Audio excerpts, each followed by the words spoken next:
Mentalitas pemenang. Pak, apa itu mentalitas pemenang?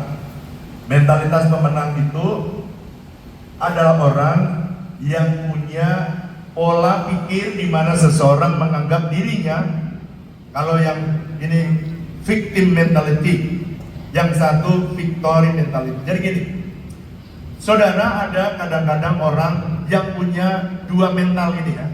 Pertama, mental korban atau victim mentality. Yang kedua, pemenang, victor mentality. Pak, bedanya apa? Bedanya ini. Orang yang selalu kalau ada masalah, dia selalu merasa saya dikorbankan. Contoh, saya udah lama Pak ada di perumahan ini. Oke, itu ada gereja baru, GBI sama-sama. Kenapa dia kok maju di sekitarnya? Karena apa? Karena BPD belain dia sih. Coba BPD sama-sama. BPD-nya sama baik begini loh. Saya lihat nih BPD-nya ini nurun dari Pak Samuel ya. BPD di Banten ini rukunnya bukan main. Kok nggak tepuk tangan loh. Ini tak kasih tahu ya, tak kasih tahu. Saya ini keliling di seluruh Indonesia. Saya pernah saat sidang MD kayak gini. Saya dikasih bodyguard 4. Saya tanya, kenapa kamu selalu ada di samping saya? Pak, saya jaga Bapak sampai pulang. Maksudnya? Di sini Pak, utusan BPP itu bisa dikeroyok. Terang nggak usah tanya ya, gimana ya? Benar-benar waktu sidang, saya habis khotbah, haleluya, haleluya, amin. Saat dia, haleluya, amin. Bertengkar. Dan saya dijaga 2 orang kanan kiri. Kalau di Banten, saya tak pernah dijaga. Datang sendiri, pulang sendiri, kencing sendiri. Kenapa? Saya lihat dari Pak Samuel nurun nih, malah punya patung, taat ya bro, tuh taat. Makanya lihat ya pendeta-pendeta adem ayem, sidangnya pun adem ayem. Setuju saudara-saudara? Setuju. Amin saudara. BPD banyak. Makanya duitnya banyak. Nanti Pak. Udah diaman. Jadi jangan sampai berpikir ya dia maju karena BPD belain dia. Enggak, BPD semua ini kayak ibu bagi banyak semua pejabat. Saya kasih tahu, BPD Banten BPD yang baik. Amin. Ketuanya ibu-ibu. Dia jadi ibu bagi semua pejabat. Milikilah jangan punya mental korban, tapi milikilah mental Victor. pemenang. Mari bilang sama saya, BPD maju. BPD maju. Kalau saya punya mental pemenang. Jangan dikit-dikit, ya ini kan karena dia. Kenapa sih dia? Karena ada gereja itu maka kita nggak berkembang. Coba nggak ada gereja itu, pasti aku berkembang. Coba sekarang kita belajar menjadi mental pemenang. Pak, caranya gimana? Kenali pola pikir saudara. Yang tadi fixed mindset, rubah dari growth mindset. 2, ubah fokus saudara. Jangan cuma pendeta eksklusif. Jangan. Pendeta cuma urusannya rumah, gereja, ubah. Coba jangan kayak kata dalam. Saya ketemu, nih tidak boleh sebenarnya. Saya ketemu sama orang yang suka bakar gereja. Jadi teman saya, dia orang radikal. Saya tanya sama dia, kenapa sih kamu kok tidak mau? Kenapa sih kamu kok suka bakar gereja? Wah, saya kaget jawaban dia. Dia bilang gini, sebenarnya saya tuh pengen kenalan Pak sama orang di dalamnya. Sebab saya lihat pendeta itu, gereja-gereja itu sangat diberkati. Amin. Ini kata suprematik. Dia lihat orang Kristen itu orang yang diberkati. Lalu dia pengen kenalan supaya kecipratan berkatnya. Tapi karena pendetanya gak pernah keluar. Dia bilang, terus gimana? Ya supaya keluar saya bakar aja. Ya jangan begitu dong. Oh begitu. Kasih surat dong supaya kamu kenalan. Udah Pak, saya kasih bikin acara, proposal saya masukin. Tapi tapi tak pernah dihiraukan. Jadi dia bilang, setelah saya bakar Pak, dia lari-lari ketemu saya. Jadi cara yang terbaik bakar gereja itu. Ya. Saya berdoa, jangan kayak katak dalam tempurung. Saya berdoa, bergaullah dengan semua orang di sekitar kita. Amen. Dan jadilah berkat bagi komunitas sekitar gereja kita.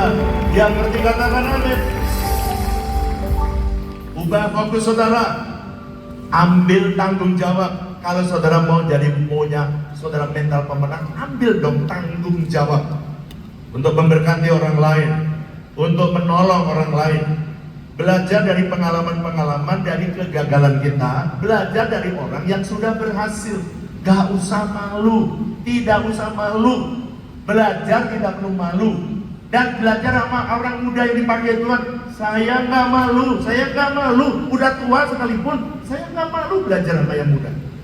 Jadi kalau saudara punya growth mindset, saudara tidak malu belajar, saudara pasti menjadi orang yang punya mental pemenang. Yang keempat, lalu habis ini saya putar satu video dari visi yang impossible. Mungkin ada saudara yang sudah pergi ke sana, tetapi dari visi itu muncul sesuatu yang impossible. Dan saya putar dua video, bagaimana caranya supaya saudara dan saya ini keluar dari jebakan mental yang selalu merasa dirinya korban.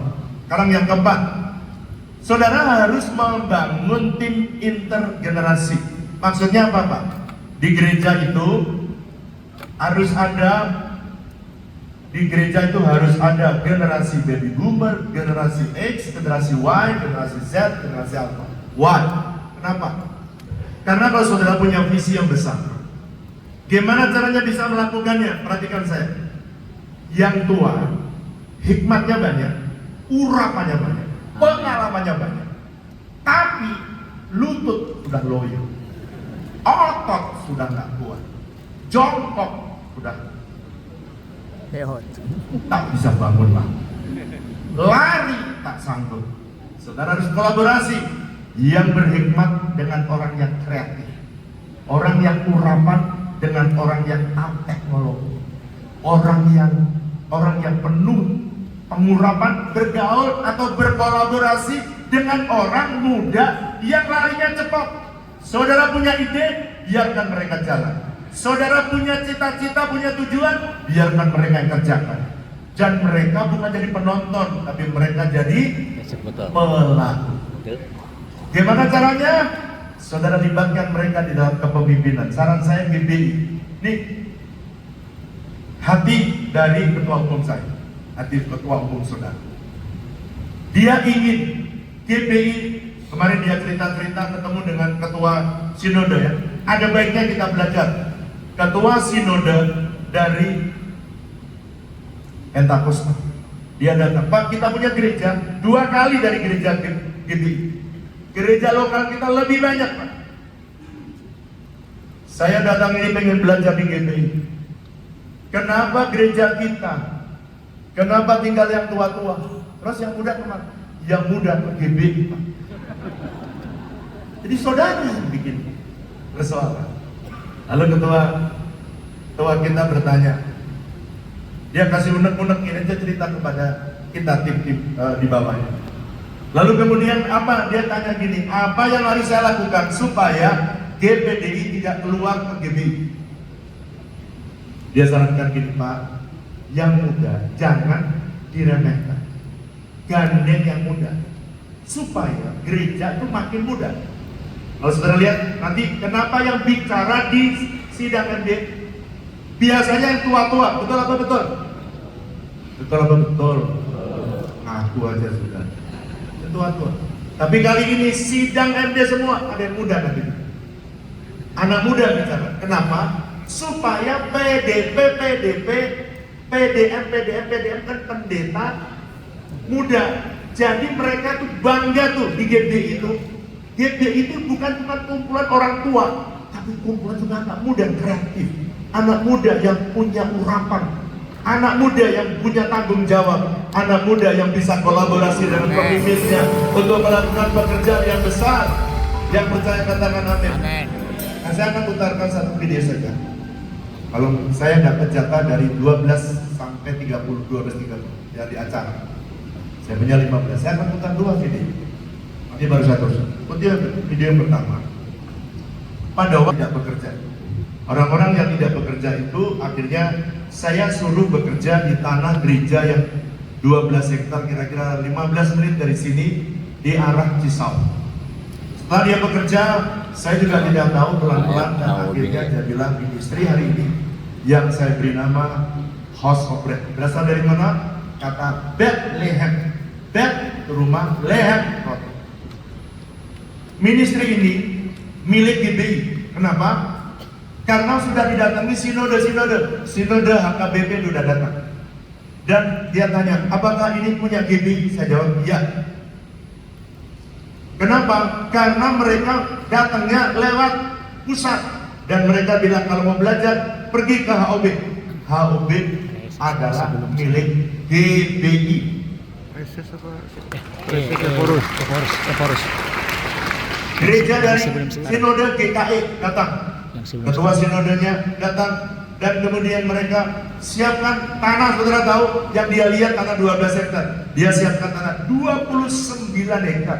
Gereja GKI itu apa ya? Gereja Kristen Indonesia. Kalimantan Evangelism. Dia datang, ketua sinode, wakil semua. Satu lagi gereja GPM, Gereja Protestan Maluku.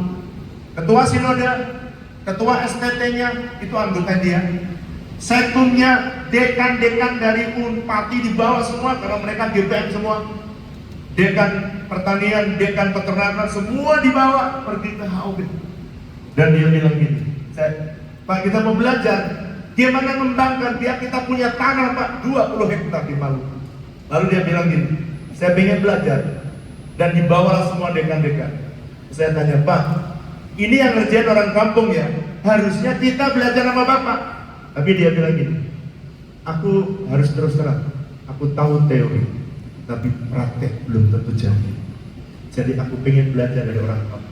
Dan mereka interview orang-orang kampung yang melayani. Dan mereka sekarang gereja HKBP, mereka datang, bikin anggur, bikin peternakan, bikin hidroponik, bikin ikan. Semua dia bikin 1 tahun, kemudian dia panggil saya untuk ngomporin pendeta-pendeta di seluruh HKBP. Dia datang dan saya disuruh bicara di depan sinode mereka. Dan waktu saya di Tarutung, saya bilang gini, Pak, saya berterima kasih ya, karena banyak gereja yang mulai memikirkan ini keadaan Indonesia ke depan makin sulit, dan gereja harus hand-hand. Jangan marah sama presiden. Presiden juga pusing. Jadi saudara, bagi-bagi pusingnya supaya pendeta juga ikut memikirkan ketahanan, bagaimana mempertahankan ketahanan pangan bagi Indonesia. Kita lihat video yang satu ini, Ministry House of